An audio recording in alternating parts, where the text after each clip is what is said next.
Press the bell icon on YouTube and don't miss another update. Imagine you're reading a newspaper sitting in Delhi, Manila or Nairobi, and you see a report written by a journalist from India, from Kenya or from the Philippines, from Beijing.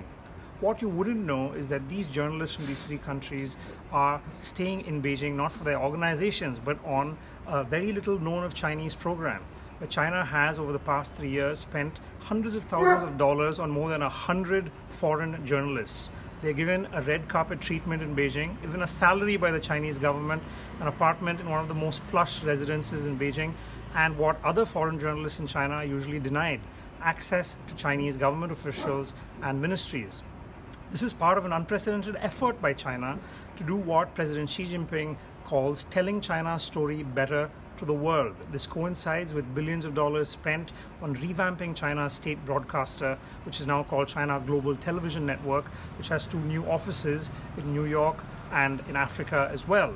But for India, this raises questions. Journalists from Indian organizations are being hosted in Beijing for almost a year and writing for their news media without declaring that they're actually present as guests of the Chinese government. The Indian government is also closely watching this program, and it raises questions as to whether, with the offer of having journalists staying for free in China, if organizations are perhaps getting into conflicts of interest.